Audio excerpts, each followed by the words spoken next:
ಕೆಲಸ ಮಾಡ್ತಾ ಇದ್ದೀವಿ ಸರ್. ನವೆಂಬರ್ ತಿಂಗಳಿಂದ 2 ತಿಂಗಳಿಗೆ ಒಂದ್ಸತಿ ಸಂಬಳ ಕೊಡೋರು, ಈಗ 3 ತಿಂಗಳಿಂದ ನಮಗೆ ಸಂಬಳ ಕೊಟ್ಟಿಲ್ಲ. ನಮ್ಗೆ ಹೇಳ್ದಂಗೆ ಹಾಸ್ಪಿಟ್ಲ್ ಮುಚ್ಚಿದ್ದಾರೆ. ಡ್ಯೂಟಿಗೆ ಬಂದವ್ರನ್ನ 11 ಗಂಟೆಗೆ ವಾಪಸ್ ಕಳಿಸಿದ್ದಾರೆ. ಶಟರ್ ಕ್ಲೋಸ್ ಮಾಡಿದ್ದಾರೆ.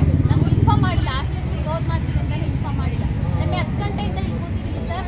ಎಂಟಿ ಆಗಲಿ ಪೊಲೀಸವರಾಗಲಿ ಬಂದು ಎಂಟಿ ಬಂದು ನೋಡೇ ಇಲ್ಲ. ಪೊಲೀಸರು ಬಂದು ಹೋಗಿ ನೋಡ್ಕೊಂಡು ಹೋಗ್ತಿದ್ದಾರೆ ಅಷ್ಟೇ. ನಮ್ಗೆ ಯಾರು ಏನು ರೆಸ್ಪಾನ್ಸ್ ಮಾಡ್ತಾ ಇಲ್ಲ ಸರ್. ಅಲ್ಲ, ನಿನ್ನೆ ಏನು ಪೊಲೀಸ್ನವ್ರು ಸ್ಟೇಷನ್ಗೆ ಕರೆದು ಏನೋ ಇದು ಮಾಡ್ತಾ ಇದ್ರಲ್ವಾ? ಇಲ್ಲ ಸರ್, ಯಾರು ಏನು ಸ್ಟೇಷನ್ಗೆ ಕರೆದಿಲ್ಲ ಏನಿಲ್ಲ. ನಾವೇ ಒಂದು ಲೆಟರ್ ಕೊಟ್ಟು ನಾವು ಹಿಂಗೆ ಸಂಘಟನೆ ಮಾಡ್ತಾ ಇದ್ದೀವಿ ಅಂತ, ಅದಕ್ಕೆ ಅವ್ರಿಗೆ ಪ್ರೊಟೆಕ್ಷನ್ ಬೇಕು ನಮಗೆ ಅಂತ ಕೇಳಿದ್ವಿ. ಅವ್ರು ಅದನ್ನು ಕೊಟ್ಟಿಲ್ಲ ಸರ್. ಬಂದು ಇದೇ ರೋಡಲ್ಲಿ ಪೊಲೀಸ್ನವ್ರು ಹಾಕಿದೀವಮ್ಮ, ಏನಾದರೂ ಇದ್ರೆ ಫೋನ್ ಮಾಡಿ ಅವ್ರಿಗೆ ಬರ್ತಾರೆ ಅಂತ ಹೇಳಿದ್ದಾರೆ ಸರ್ ಅಷ್ಟೇ. ಇಲ್ಲಿ ನಿಮಗೆ ಸೇಫ್ಟಿಗೆ ಪೊಲೀಸ್ ಪ್ರೊಟೆಕ್ಷನ್ ಕೂಡ ಕೊಟ್ಟಿಲ್ಲ. ರಾತ್ರಿ ಎಲ್ಲ ಇಲ್ಲೇ ಕೂತಿದ್ದೀರಾ? ಅಲ್ಲ ಹೆಣ್ಮಕ್ಳು ಇದ್ರೂ ಪೊಲೀಸ್ ಯಾವುದೇ ರೀತಿಯಲ್ಲಿ ಸ್ಪಂದಿಸ್ತಿಲ್ಲ ಅಷ್ಟೇ.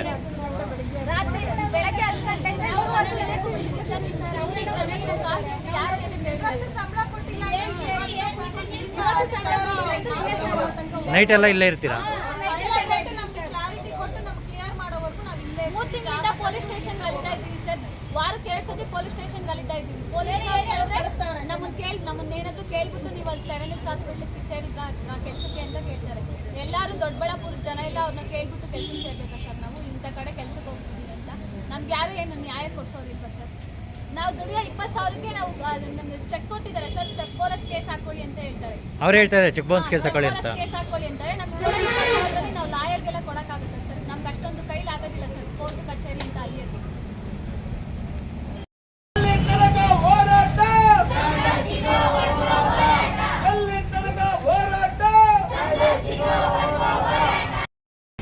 ಈ 7 Hills ಅಂತ ಹೇಳಿ ಒಂದು ಖಾಸಗಿ ಆಸ್ಪತ್ರೆ ದೊಡ್ಡಬಳ್ಳಾಪುರದಲ್ಲಿ ಕಳೆದ 1 ವರ್ಷದಿಂದ ಕಾರ್ಯಾರಂಭ ಮಾಡಿತ್ತು. ಆದರೆ ಆ ಪ್ರಾರಂಭ ಆದಾಗ್ಲಿಂದನೂ ಕೂಡ ಅದು ಸ್ವಲ್ಪ ಸಂಬಳಗಳು ಸರಿಯಾಗಿ ಕೊಡಲ್ಲ ಅನ್ನೋಂಥ ದೂರುಗಳು ಬರ್ತಾನೆ ಇದ್ವು. ಹಲವಾರು ಬಾರಿ ಹಲವಾರು ಸಂಘಟನೆಗಳು ಎಲ್ಲರೂ ಅವ್ರಿಗೆ ಎಚ್ಚರಿಕೆ ಕೊಟ್ಟಿದ್ರು, ಪೊಲೀಸವರು ತಪ್ಪು ಎಚ್ಚರಿಕೆ ಕೊಟ್ಟಿದ್ರು. ಈಗ ನೋಡಿದ್ರೆ ಸುಮಾರು 20 ಲಕ್ಷಕ್ಕೂ ಇನ್ನೂ ಹೆಚ್ಚು ಸಂಬಳವನ್ನು ಕೊಡಬೇಕು ಅಂತೇಳಿ ರಾತ್ರೋರಾತ್ರಿ ಯಾವುದೇ ಮಾಹಿತಿಯನ್ನು ಕೂಡ ಕೊಡದೆ ಆಸ್ಪತ್ರೆಗೆ ಬೀಗ ಜಡಿದು ಓಡೋಗಿದ್ದಾರೆ. ನಿನ್ನೆಯಿಂದ ಅವ್ರನ್ನ ಸಂಪರ್ಕಿಸುವಂಥ ಪ್ರಯತ್ನ ಮಾಡಿದ್ರೆ ನನ್ನ ಹತ್ರ ಕಾಸಿಲ್ಲ, ಏನು ಮಾಡಿದ್ರು ಹೋಗ್ರಿ ಅಂತಾರೆ. ವಿಶೇಷ ಅಂದರೆ ಭಾಳ ಬೇಜಾರು. ಇವತ್ತು ಕೆಂಪೇಗೌಡರ ಜಯಂತಿ ಇಡೀ ರಾಜ್ಯ ಎಲ್ಲ ಭಾಳ ಅದ್ದೂರಿಯಿಂದ ಕೆಂಪೇಗೌಡರ ಜಯಂತ್ಯೋತ್ಸವವನ್ನು ಆಚರಿಸ್ತಾ ಇದೆ. ನಿನ್ನೆ ಬೆಳಿಗ್ಗೆಯಿಂದ ಹೆಣ್ಮಕ್ಳು ಬೀದಿಲಿ ನಿಂತಿದ್ದಾರೆ. ನಿನ್ನೆ ಬೆಳಿಗ್ಗೆ ಬಂದಂಥವರು ಅದರಲ್ಲಿ ಗರ್ಭಿಣಿ ಸ್ತ್ರೀರು ಕೂಡ ಇದ್ದಾರೆ. ಕೆಲವರು ಮದುವೆ ಆಗಿರೋ ಹೆಣ್ಮಕ್ಳು, ಮದುವೆ ಆಗಿರೋಂಥವ್ರು ಮನೇಲಿ ಮಕ್ಕಳು ಮರಿ ಗಂಡನ್ನ ಬಿಟ್ಟು ಇಲ್ಲಿ ಬೀದಿಗೆ ಬಿಟ್ಟಿದ್ದಾರೆ.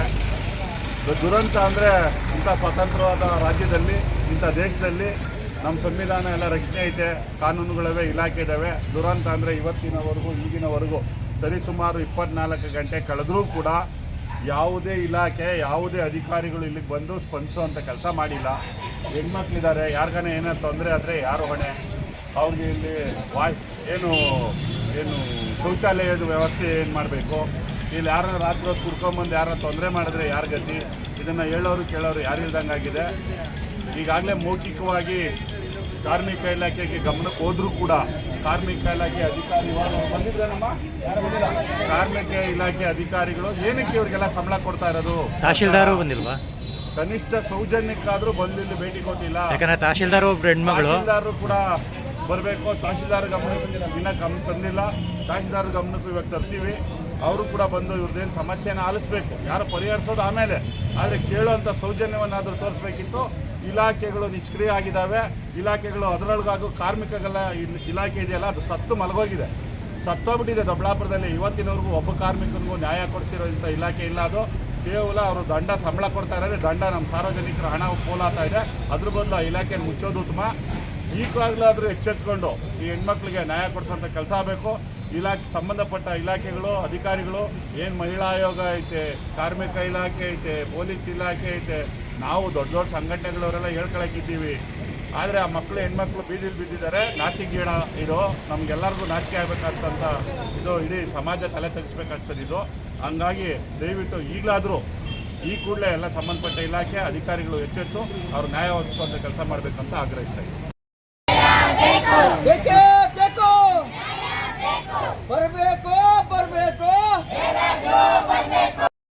ಸೈನ್ಸ್ ಹಾಸ್ಪಿಟಲ್ 1 ವರ್ಷದಿಂದ ಕೆಲಸ ಮಾಡ್ತಾ ಇದ್ದೀನಿ. ನಾನು ಇಲ್ಲಿ ಮೇಂಟೆನೆನ್ಸ್ ಕೆಲಸ ಮಾಡ್ತಾ ಇದ್ದೀನಿ ಈ ಹಾಸ್ಪಿಟಲ್ಲಿ. ಕಳೆದ ಜನವರಿಯಿಂದ ನಮಗೆ 4 ತಿಂಗಳಿಂದ ಸಂಬಳ ಕೊಟ್ಟಿಲ್ಲ.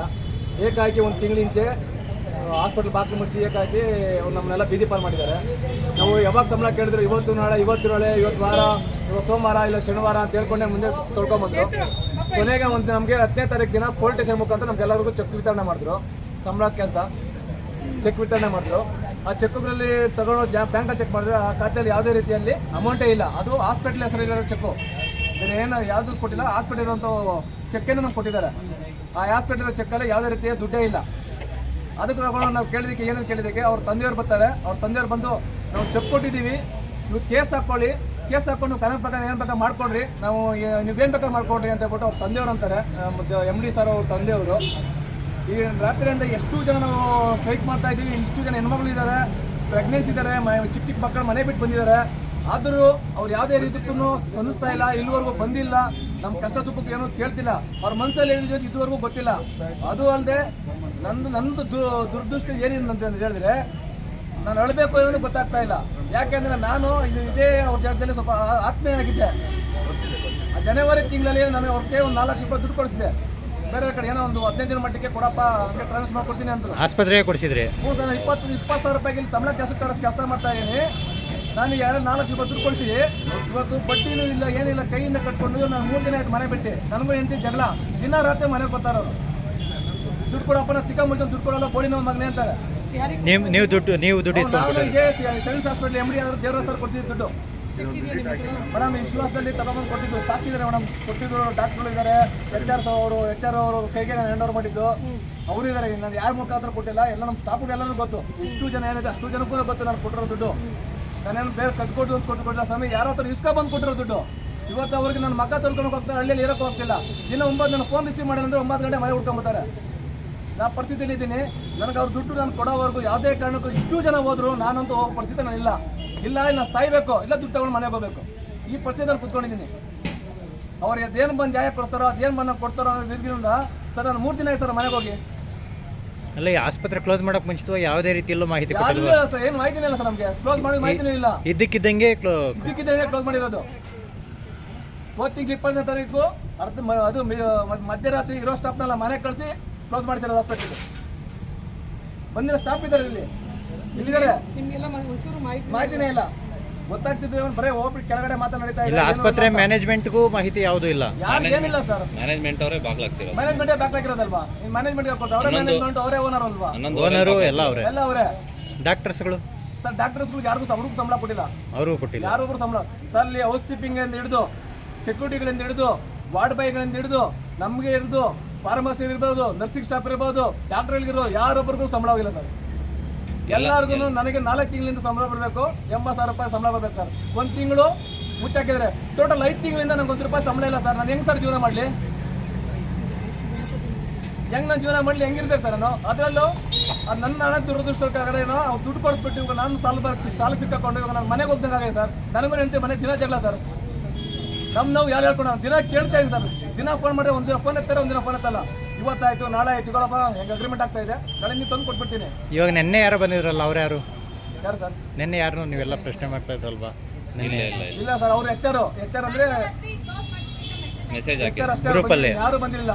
ಇಲ್ಲಿ ಅವ್ರ ಕಡೆಯಿಂದ ಯಾರು ಬಂದಿಲ್ಲ. ಚೇತು ಅದೊಂದು ಫೋಟೋ ಇಟ್ಟು 12 ಗಂಟೆಗೆ ಮೆಸೇಜ್ ಹಾಕಿದ್ದಾರೆ, ನಾಳೆಯಿಂದ ಕೆಲಸಕ್ಕೆ ಬರಬೇಡ್ರಿ ಅಂತ. ನಾಳೆನೇ ಕೆಲಸಕ್ಕೆ ಯಾರು ಬರ್ಬೋದು? ಓನರ್ ಏನು ಹೇಳ್ತಾ ಇದ್ದಾರೆ? ದುಡ್ಡಿಲ್ಲ ಸರ್. ಓನರ್ ಅಂತ ಇದ್ದಾರೆ, ನಾನು ಮಾರಕ್ಕೆ ಇಟ್ಟಿದ್ದೀನಪ್ಪ, ಮಾರನ್ನ ದುಡ್ಡು ಕೊಡ್ತೀವಿ. ನಾನು ಅವ್ರು ಮಾರೋ ದುಡ್ಡು ಕೊಡೋವರೆಗೂ ನಾವೇನು ಮಾಡಬೇಕು? ನಾನು ಕೊಟ್ಟಿರೋ ಇಸ್ಕೊಬಂದಿದ್ದವ್ರಿಗೆ ನಾನೇನು ಕೊಡಬೇಕು? ಹಂಗಂದ್ರೆ ನಾನೇ ಮನೆ ಮಟ್ಟ ಮಾರಬೇಕಾ? ನಾನು ಹೆಂಡ್ತಿನೆಲ್ಲ ಅಂತ ಅಡಾಡಬೇಕಾ? ನಿನ್ನೆಯಿಂದ ಬಂದಿದ್ನಪ್ಪ. ಅಲ್ಲ, ನೆನ್ನೆ ಬಂದಿದ್ದ ವ್ಯಕ್ತಿ HR ಅವರು. ಸರ್ ನೆನ್ನೆ ನೀವು ಬಂದ ಹೌದು, ಅವ್ರು HR ಸರ್, ಭಾಸ್ಕರ್ ಅಂತ ಬಿಟ್ಟು ಅವ್ರು HR. ಅವರು ಅಷ್ಟೇ. ಅವ್ರ ಮಾತು ಏನು ಹೇಳ್ತಾರೋ ಚಾಚು ತಪ್ಪು ನಮ್ಗೆ ಹೇಳೋದು, ದಿನ ಅವ್ರು ಸಬ್ಬ ಹೇಳೋದು, ಮನೆ ಕಳ್ಸೋದು. ಮೀಡಿಯೇಟ್ರು ಅವ್ರು ಏನಾದ್ರು ನಮ್ಗೆ ಹೇಳೋದು, ಅವ್ರು ಮನೆ ಕಳ್ಸೋದು. ಇಲ್ಲ ನಮಗೆ ಅವ್ರ ಕೈ ಕೊಡೋಕ್ಕಾಗಿಲ್ಲ ಅಂದರೆ ನನಗೆ ಬರಬೇಕು ದುಡ್ಡಿಗೆ. ಅವ್ರಿಗೆ ಏನಾದ್ರು ಮಿಷಿನರಿ ಇಲ್ಲ, ಅವ್ರು ಏನಾದ್ರು ಕೊಟ್ಟರೆ ಅವ್ರಿಗೆ ಯಾರಿಗಾರು ಕೊಟ್ಬಿಟ್ಟು ನನಗೆ ಸಾಲದಿಂದ ಮುಕ್ತ ಹಾಕ್ಬಿಡ್ತೀನಿ. ನನಗೆ ಸಂಬಳ ಬೇಡೇ ಬೇಡ ಸರ್. ಬೇಕಾದರೆ ನನಗೆ ಬೇಡ ಸರ್. ನಾನು ಎಲ್ಲ ಒಂದು ಕಡೆ ಎಲ್ಲ ಒಂದು ಅನಾಥಾಶ್ರಮದಲ್ಲ ಎಲ್ಲ ಕೆಲಸ ಮಾಡಿದ್ದೀನಿ. ಇಲ್ಲ ನಾನು 4 ತಿಂಗಳೆಲ್ಲ ಪರೋಡಿ ಆಗಿದ್ದೀನಿ ಅನ್ಕೊಂಡ್ಬಿಡ್ತೀನಿ. ಕೊಟ್ಟಿರೋ ಸಂಬಳ ಕೊಟ್ಟಿರೋ ದುಡ್ಡು ಕೊಟ್ಬಿಟ್ಟು ಮಾನ ಮರ ದುಡಿಸ್ಕೊಂಡು ನಾನು ಅಲ್ಲಿ ಜೀವನ ಮಾಡ್ಕೊಂಡ್ರೆ ಸಾಕು ಸರ್. ಒಂದು ಕಾರಿಗೆ ಕೊಡಿ ಸರ್, ಎಲ್ಲ ಬಳ ಕಾರಿಗೆ ಕೊಂಡಿದ್ದೆ.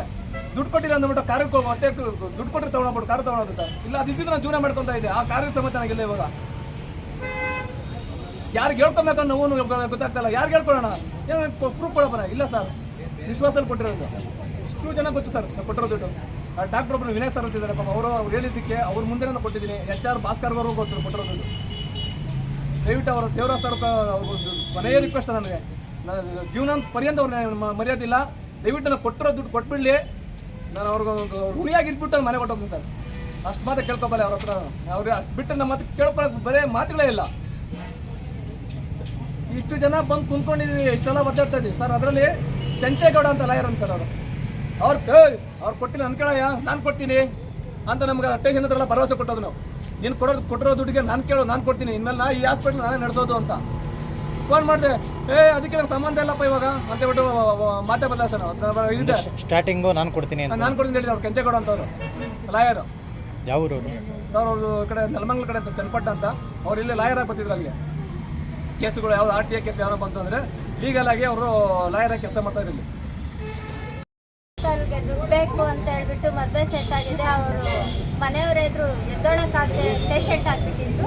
ಸ್ವಲ್ಪ ಹೆಲ್ಪ್ ಮಾಡಿ ಸರ್ ಅಂತ ಕೇಳ್ಕೊಂಡಿದ್ದಾರೆ. ಅದು ಅವ್ರನ್ನೇನು ಪುಕ್ಷಟೆ ಏನು ಕೇಳಿಲ್ಲ, ಕೆಲಸ ಮಾಡಿರೋ ಅಮೌಂಟ್ ಕೇಳಿರೋದು. ಆದರೆ ಅವ್ರೇನು ಇದೇ ಮಾಡಿಲ್ಲ. ತಿರ್ಗಾ ಮತ್ತೆ ಇವರು ಹತ್ಕೊಂಡು ಕೇಳಿದ್ದಾರೆ, ಇನ್ನೊಂದು ಸಲ ಕೇಳಿದ್ದಾರೆ, ಆದರೂ ಏನೂ ಮಾಡಿಲ್ಲ. ಅದಕ್ಕೆಲ್ಲ ಏನು ಸರ್? ಸರ್ ನಮಗೆ ಅವರು ಹಿಂಗೆ 10ನೇ ತಾರೀಕು ಕೊಡ್ತೀವಿ ಮತ್ತು ಚೆಕ್ ಎಲ್ಲ ಕೊಟ್ಟಿದ್ದಾರೆ ನಮಗೆ. ಅವರು ಚೆಕ್ ತೊಗೊಂಡು ಹೋದರೆ ಅವ್ರ ಅಪ್ಪ ಅಂತಾರೆ ಚೆಕ್ಕೊಂಡು ಕೇಸ್ ಹಾಕೊಳ್ರಿ, ನಾವು ನೋಡ್ಕೊತೀವಿ, ಇದರಲ್ಲಿ ಕೋರ್ಟಲ್ಲಿ ನಾವು ನೋಡ್ಕೊತೀವಿ, ನೀವೇನಾದರೂ ಮಾಡ್ಕೊಳ್ರಿ